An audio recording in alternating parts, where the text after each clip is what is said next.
Genres are a great way for anybody to categorize anything. I think for anime fans, when you're just barely getting into the medium, sometimes knowing a genre that you already like is a really great way to get into anime. Say you like Marvel movies, you'll probably like whatever shonen is going on right now, but you can take this action from, say, whatever media and transfer it into anime.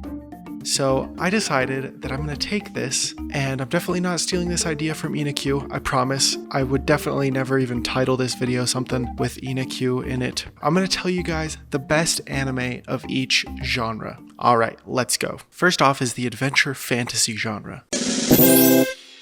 I chose Hunter x Hunter, and I this might be a little bit of a cop-out just because it's not completely fantasy, but they have like magic. It's not like knights and shit like that, but it's fantasy. Come on now. Hunter is something that I've talked about on this channel before, but it is a shonen about some kids going on an adventure, meeting up with some other people, and just kind of learning about how they connect with everybody and learning how they fight, and then becoming the best and finding the main character's dad. Everybody kind of has their own goals though, which is nice for an anime like this because sometimes they're working together and then sometimes they split off and have their own things going on.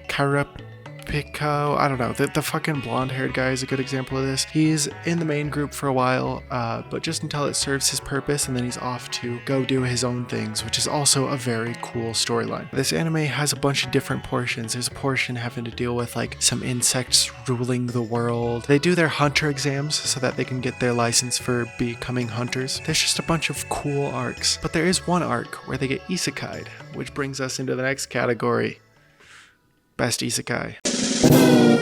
So an isekai is, if you don't know, when you are from one world, but you are transported into a brand new world. Usually how it ends up working is there's someone in the real world, you know, modern day Japan typically, and then you get transported into like a fantasy world, knights, magic, swords, you know, shit like that. And I chose my isekai to be Mushoku Tensei, or jobless reincarnation. Something that is going to be prevalent throughout this whole video is I have a lot of recency bias. I am like a seasonal anime watcher. I mostly watch seasonal stuff. And that's going to show through with this choice because this came out a year and a half, 2 years ago. Jobless Reincarnation is about this guy who is like an incel, disgusting, completely wasted his life, and he dies and gets rebirthed into a fantasy world as a child. And he takes this opportunity to better himself. There are some degenerate moments in this anime, especially from the main character, but I think that this anime does a really good job at showcasing that as a bad thing, something that he has to grow out of, something that he has to overcome. But this anime is great. I would say maybe one of the best anime that is out there for world building. There is plenty of different languages that they actually implement throughout the show, plenty of different races, plenty of different cities and towns that they adventure through. It's amazing. Oh, and the animation.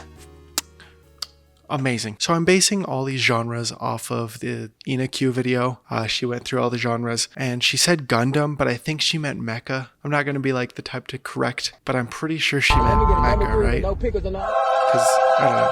Yeah, anyways, this next one is mecha. I chose 86 for this one. There's a lot of mecha shows that I really like, but I think this one is the best for being a mecha show. The fight scenes in the mechs, even though they're like weird little spider things, are so engaging and delightful. And the anime actually deals with more of the war aspect of it. What does war do to somebody? And that's 86. All right, sci-fi.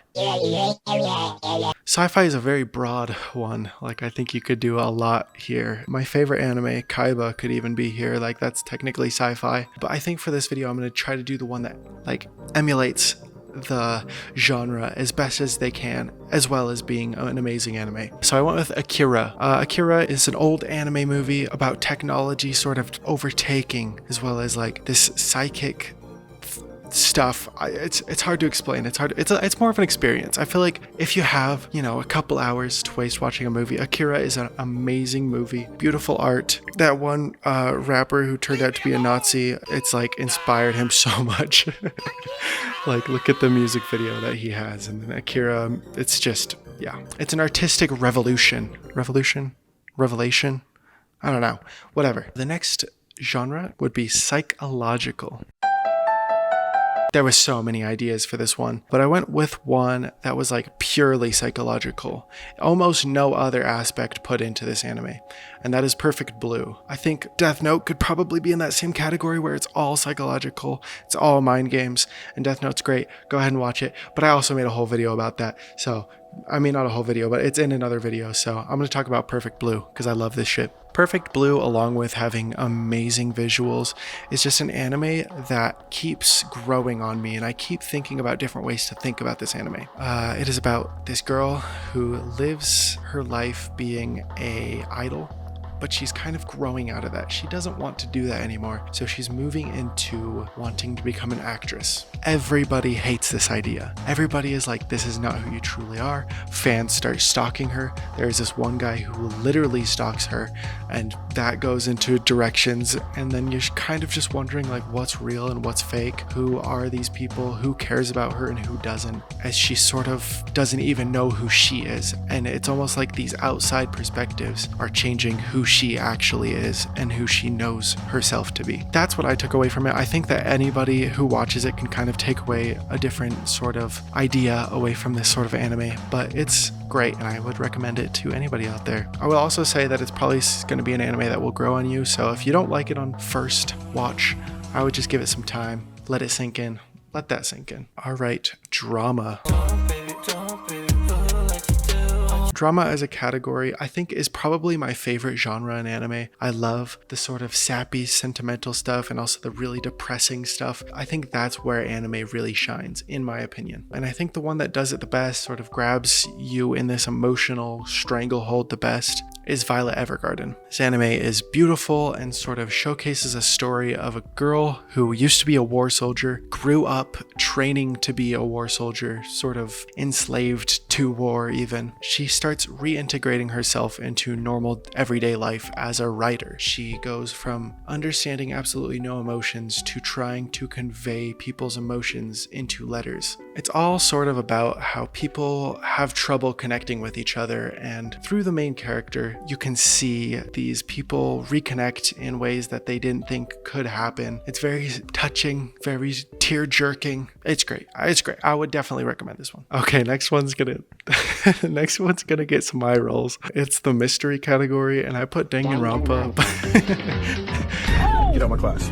That's why you've been late? Yep. Get out my class. But everybody hates the anime. I still like the anime. I'm just the biggest Danganronpa dick rider of all time. That is my favorite thing ever. I love Danganronpa. But yeah, Danganronpa, the animation is a good way to get into Danganronpa. That's how I got into it. Eventually played all the games. And I also think that Danganronpa 3, the 2-part anime series, was also amazing. That is not a sentiment that is shared with much of the fans. But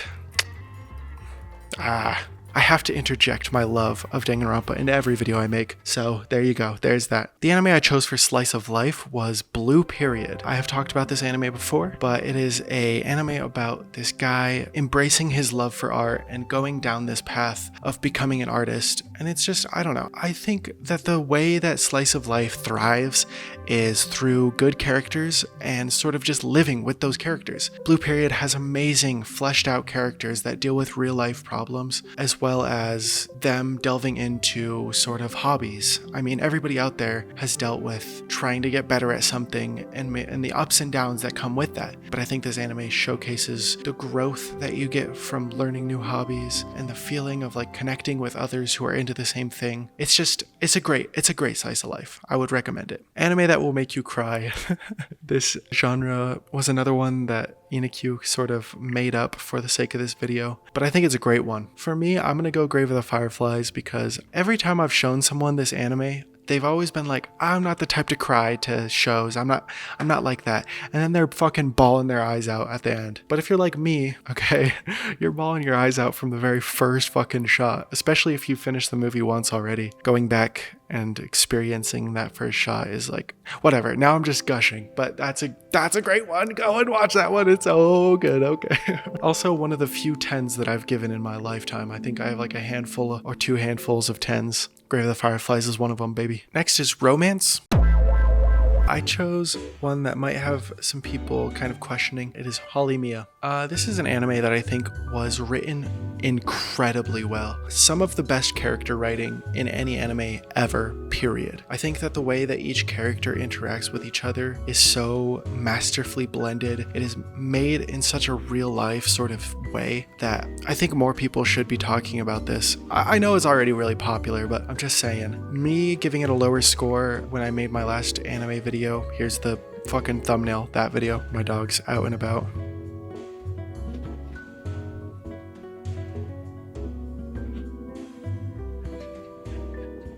She's fucking crazy. Will you calm down?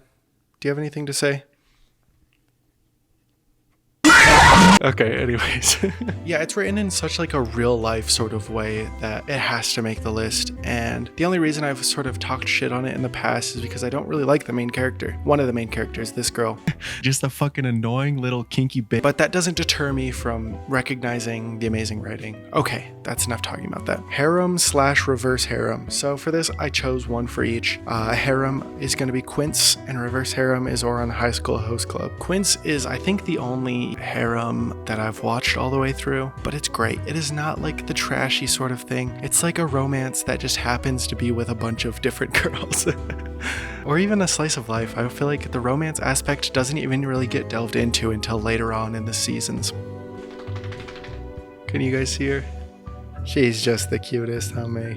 But yeah, I think Quince is just a great anime that sort of lets every girl shine. Every girl has their merits. And if you go into fucking, I don't know, Reddit, where do people talk about anime? Maybe Reddit or Twitter. I'm sure everybody has their favorite girl from this show. My personal one is Ichika. This girl. I think I've met people who liked every single one of the girls. And the other is Ouran High School Host Club. This is one of the first anime that I ever watched that was like actually sort of like queer coded in a way that embraced it, if that makes sense. The main character is like gender non-conforming. I'm sorry, I should probably not talk about all this queer shit in the video, but it's important to me, okay? And then there's like the gay brothers, which is a bit problematic, but still like, it's I don't know. Maybe I should just scrap the whole video. But it's just swag, okay? This anime is just swag. It's just fucking style. It just oozes flowers. You know what I mean? Oh, I have a flag of it. I'm gonna show you the flag. Yeah, big fan in the house. I'm a big fan. Warning for that show if you're watching it dubbed like I did.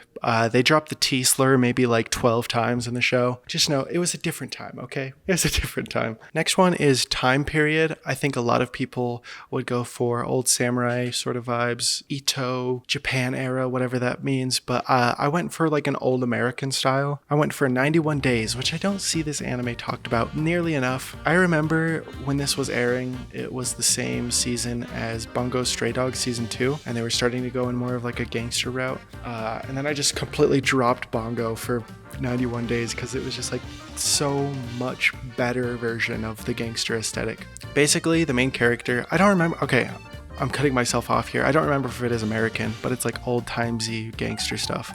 It might have been like Italian or something. I don't know.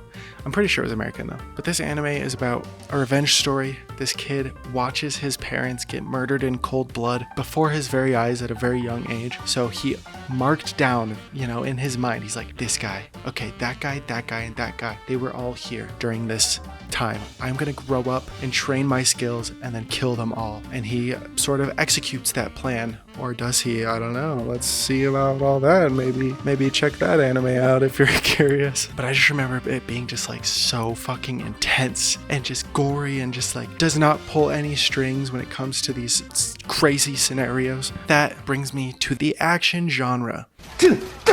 Damn it! This is extremely biased for like recency, but I chose Chainsaw Man. I think Chainsaw Man, in the name alone, kind of gives you a hint to how much of an action show this is. It is pure adrenaline. I could hear the fucking chainsaw revving up in my head right now. But on top of that, every character makes sense. I think that this is something really important for when I'm watching action shows. I can't really get behind these sort of aesthetics, these fights, unless I care about the characters. And Chainsaw Man gets me to care about every single one of the maybe not Power though. I don't like Power, but the rest of them I really like. And they all sort of make sense. I would say INAKYU, that's funny that I'm even like mentioning this. This whole video is just talking about INAKYU, but she has a video about the Chainsaw Man characters that I think made me like the characters a lot more. So credit there. I've sectioned off these last 4 genres because it's a little bit of something else, you know what I mean? It's a little bit of my own personal stuff going into it. But these next 2 are, well, you'll just see. Okay, so it's sports and music, and I chose Free and Given. Free is a very, I mean, they're not gay, but it's implied, okay? And they're, you know, they just love each other a lot, but they're friends. And then Given actually is gay. But Free is a swimming anime. I think that if you got into the anime around when I did or a little bit later, this sort of ravished the female side of the anime community as well as the gay side, because it's just a bunch of, you know, lovely boys caring so much about each other. The thing that I love about this anime is every sort of aspect of contention, every single time that they're fighting about something, it is for the greater good of their friendship. It is like the most wholesome anime that you could really ever get, and that's why it's like I started watching it before I went to bed, because I knew that I would have these good feelings and just feel so happy about all my boys when I'm drifting off to sleep. And it's just great, especially for that sort of thing. If you wanted a more intense sports anime, I mean, I haven't finished it, but there's Ping Pong the animation. I haven't finished it, but you got INAKYU over there. There's plenty of stuff going on. But this is my list, okay? My list. And I'm going to choose the gay ones. All right, and then Given is an anime about, it's kind of a romance, but it's about this kid who kind of wants to get into making music and ends up stirring up this romance between 2 of the main guitar people. I'm not gonna say much else about it, but it's a beautiful story, beautiful, and I think it focuses on the making music aspect just enough for it to qualify for this. And every time they do like a musical performance, I feel like it's one of the best anime musical performances that there is. That also being said, I haven't watched Beck. I hear Beck is amazing, so, you know, but Given takes the spot. The next 2 are genres that anime do so fucking terribly that I almost just don't want to give them anything. First is comedy, and every single person that's like, what's your favorite comedy anime, says these 2 anime, so I'm just gonna repeat what they say. That is Nichijou and Sakamoto. I think that's his name, Sakamoto. He's like the guy that does everything perfectly, you know, that anime. Yeah. Nichijou sort of excels in this humor that is like ironic. They set up something so that you're like, okay, I know what's gonna happen next, and then they do just the complete opposite thing, and it's like that's where all the comedy comes from. There was probably a couple times in this anime that made me laugh, but it was mostly just the enjoyment of seeing this weird sort of chaotic energy. And then there's Sakamoto, which is sort of the opposite of Nichijou. They set everything up. Well, actually, they just set everything up for this main character to fail, but he succeeds in every aspect in the most stylish, like over the top way possible. And again, there's funny moments, but it's still like one of those things where it's like, yes, it's mostly like the bizarreness that keeps me coming back.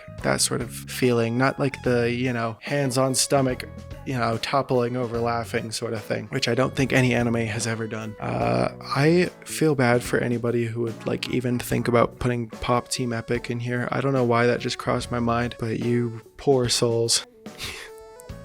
I feel like if that's like what you put, that it's just like you gotta go outside, you experience some life or something. Okay, next is the horror category. Now, I don't think I've ever watched an anime that sort of based itself completely into this horror aesthetic. I hear Shiki is really good. I always hear Shiki is really good. I really need to get around to watching that, because that's like the only one that people actually talk about when it comes to actual scary anime. That and Another, but Another seems like way too over the top and not really actually scary. But for this category, I am going to put Future Diary. Not because I actually think it's scary, and I do like the anime, by the way. I know that's like a hot take. Everybody fucking hates Future Diary. But I just remember the kid being so creepy. Not like anything scary, keep me up at night, keep me like wondering what's gonna come next, but just like the energy of just murderous children. I don't know why. It's like the worst for me. End of video. I'm working on some bigger videos right now, so this is like a smaller one to sort of tide me over. I'm trying to get a video out at least once a month, so I'm just trying to get something out for this month. But yeah, it was a fun video. I've had this idea for a second, so subscribe, like. I got some big videos on the way, just for little old you out there, just for little old you. Okay, bye.